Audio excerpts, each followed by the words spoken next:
Hello friends, welcome to our channel. இன்றைக்கி என்ன பார்க்க போகிறோம் அப்படின்னு பார்த்தீங்க அப்படின்னா, அந்த குர்த்திக்கு வந்து ஒரு நல்ல ஒரு நீட்டான ஒரு நெக் டிசைன் தான் வந்து பார்க்க போகிறோம். அதுக்கு முன்னாடி நீங்கள் நம்ம சேனலை வந்து ஃபஸ்ட் டைம் பார்க்குறீங்க அப்படின்னா, மறக்காமல் வந்து சப்ஸ்கிரைப் பண்ணி என் நேம் சப்போர்ட் பண்ணுங்கள். எனக்கும் ஒரு மோட்டிவேஷனாக இருக்கும். இப்போ பார்த்தீங்க அப்படின்னா, இதுக்கு வந்து நான் லைனிங் வந்து ரேஷன் வேட்டி தான் கஸ்டமர் கொடுத்தாங்க. அதுதான் வந்து போட்டிருக்குது. இந்த டாப் பார்த்தீங்க அப்படின்னா, இது நிறையா வந்து கலர்ஸில் வந்து ஸ்டிச் பண்ணியிருக்கிறேன். கஸ்டமர் இது எங்கே வாங்குனீங்க அப்படின்னு சொல்லி நிறைய பேர் வந்து கமெண்ட் பண்ணியிருந்தீங்க. இது வந்து என்னோடது கிடையாது, ஓன் மெட்டீரியல்ஸ் கிடையாது. கஸ்டமர் வந்து எக்ஸ்போர்ட் கடையில் வந்து ஒர்க் பண்ணுறாங்க அப்படிங்கிறனால அங்கேருந்து அவங்க வந்து இந்த மாதிரி பிட் எல்லாமே வந்து எடுத்துகிட்டு வந்திருந்தாங்க. ப்யூர் காட்டன் பிட்டு தான். அவங்க பொண்ணு காலேஜ் போகிறதுனால வேர் பண்ணிக்கிறதுக்காக. இதில் நம்ம ஏதாவது டிசைன் பண்ணி ஸ்டிச் பண்ணி கொடுத்தோம் அப்படின்னா அதுக்கு மேட்சிங்காக அவங்க பேண்ட் ஷால் வந்து எடுத்துக்கிறேன் அப்படின்னு சொன்னாங்க. கிட்டத்தட்ட பார்த்தீங்க அப்படின்னா இந்த தடவை ஒரு 20 டாப் பக்கம் வந்து இந்த மெட்டீரியல்ஸில் வந்து ஸ்டிச் பண்ணாங்க. ஒவ்வொன்றுமே பார்த்தீங்க அப்படின்னா ஒவ்வொரு கலர், அந்த ஃபேப்ரிக் எல்லாமே ரொம்ப ரொம்ப சாஃப்டாக இருக்கும் நமக்கு. இப்போ இதுக்கு வந்து நான் லைனிங் வச்சு தைச்சிட்ருக்கிறேன். நெக் போர்ஷன் வந்து நான் இன்னுமே வந்து கட் பண்ண கிடையாது. கட் பண்ணாமல் அந்த லைனிங் மட்டும் கொடுத்து நான் வந்து ஃபுல்லாக அப்படியே லைனிங் வந்து ஃபுல்லாக தைச்சி எடுத்துக்கிறேன். ரொம்ப ரொம்ப ஈஸியான மெத்தடில் கேன்வாஸ் யூஸ் பண்ணி எப்படி வந்து இந்த இதுக்கு வந்து டிசைன் பண்ணுறது அப்படின்னு உங்களோட ஷேர் பண்ணிக்கிறேன். இந்த டிசைன் தைக்கிறதுக்கு பார்த்தீங்க அப்படின்னா நமக்கு ஒரு 10 நிமிஷம் கூட ஆகாது. இப்போ ஃபஸ்ட்டு ஒன் சைடு வந்து ஸ்டிச் பண்ணிவிட்டேன், லைனிங் வச்சு ஸ்டிச் பண்ணிவிட்டேன். இன்னொரு பக்கம் வந்து நம்ம வந்து தைக்கிறப்ப பார்த்தீங்க அப்படின்னா கரெக்டாக துணியை எடுத்து வச்சு இழுத்து வச்சு எங்கேயுமே வந்து சுருக்கம் இல்லாமல் துணி வந்து பிதுங்கிட்டுருக்கா அப்படின்னு பார்த்துட்டு நம்ம வந்து ஸ்டிச் பண்ணணும். இந்த மாதிரி இன்னொரு சைடு அவுட்லைனும் வந்து நான் ஸ்டிச் பண்ணிவிட்டு எக்ஸ்ட்ராவாக இருக்கிற கிளாத் எல்லாத்தையுமே நான் வந்து வெட்டி விட்டுறேன். வெட்டினதுக்கப்புறமே பார்த்தீங்க அப்படின்னா நான் வந்து டிசைன் வந்து நம்ம வந்து வச்சுக்கலாம். நிறையா டிசைன் வந்து நான் பார்த்தேன், எது சூட் ஆகும் அப்படின்னு சொல்லி. ஒரு பெரிய போராட்டத்துக்கு அப்புறம் தான் வந்து இதுக்கு நான் டிசைனே வந்து சூஸ் பண்ணேன். ஏன்னா 1, 2 அப்படின்னா பரவாயில்லை. அதுவும் இல்லாமல் பேண்ட் கிளாத் இருந்தது அப்படின்னா அதை வச்சு நம்ம என்ன டிசைன் பண்ணுறதுன்னு யோசிக்கலாம். இதுக்கு கலரும் நான் தான் சூஸ் பண்ணி போடணும். என்கிட்ட இருக்கிற மீதி கிளாத்தில் எவ்வளோ இருக்கோ அதை வந்து பார்த்துக்கணும். இப்போ இது பார்த்தீங்க அப்படின்னா கேன்வாஸ் வந்து ஒரு 9 இன்ச்சு டு 10 இன்ச்சு நீளம் வந்து 10ம் அகலம் வந்து 9 இன்ச்சும் எடுத்திருக்கிறேன். இப்போ இந்த எக்ஸ்ட்ராவாக இருக்கிற கிளாத்தை வெட்டி விட்டுட்டு இதை நம்ம வந்து ஒரு பின் போட்டுக்கலாம். பின் போட்டுட்டு இப்போ நம்ம டிசைனுக்கு வந்து கட் பண்ணிடலாம்.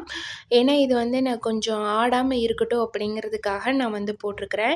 இந்த கேன்வாஸில் பார்த்தீங்க அப்படின்னா அகலம் 9 இன்ச்சு, இறக்கம் வந்து 10 இன்ச் வச்சுருக்கிறேன். கழுத்தோட அகலம் பார்த்தீங்க அப்படின்னா அவங்களுக்கு 2.5 இன்ச்சு கஸ்டமருக்கு, கீழே இறக்கம் வந்து 6 இன்ச்சு. பேக் நெக்குக்கெல்லாம் நம்ம வந்து பார்த்திங்க அப்படின்னா ஒரு 1/2 இன்ச் அதை வந்து கீழே வச்சுக்குவேன். 6 இன்ச் மொத்தமாக வர்றது. ஃப்ரண்ட்டு நெக்கு 2.5க்கு 6.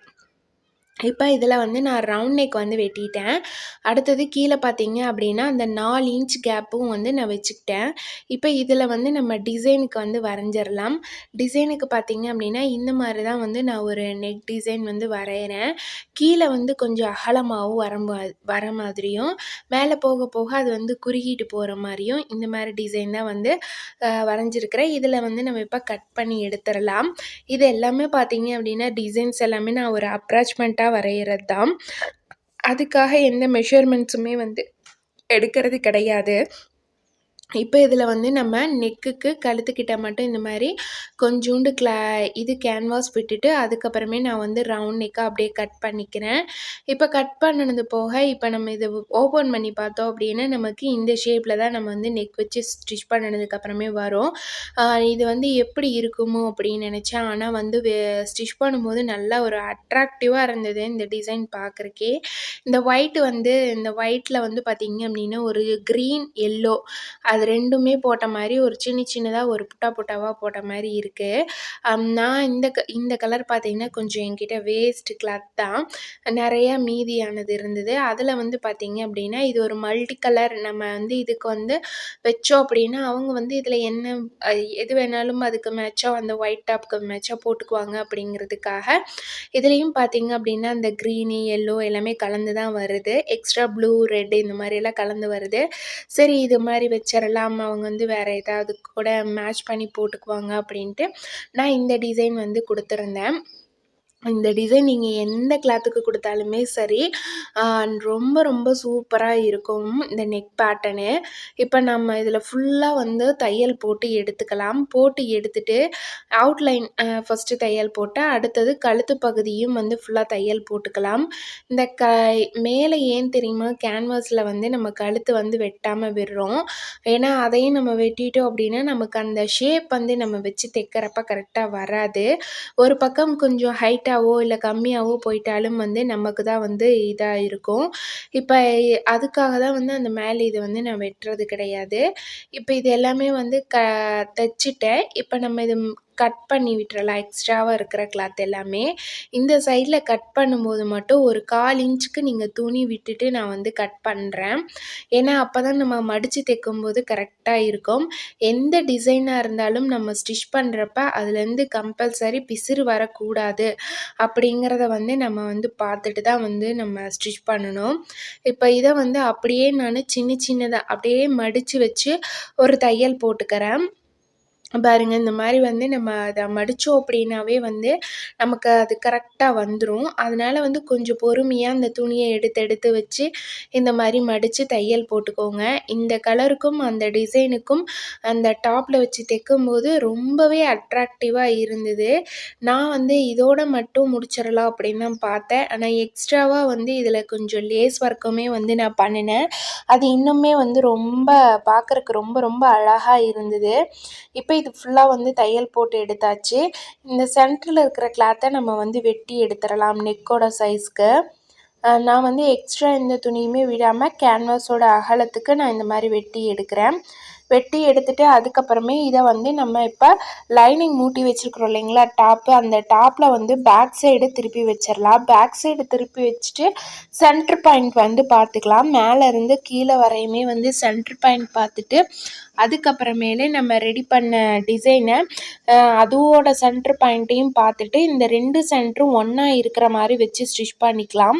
இது கொஞ்சம் நைட் டைமில் ஸ்டிச் பண்ணேன் அப்படிங்கிறதுனால ஒரே வந்து பூச்சியாக வந்துக்கிட்டே இருந்தது. ஸ்டிச் பண்ணவே முடியலை.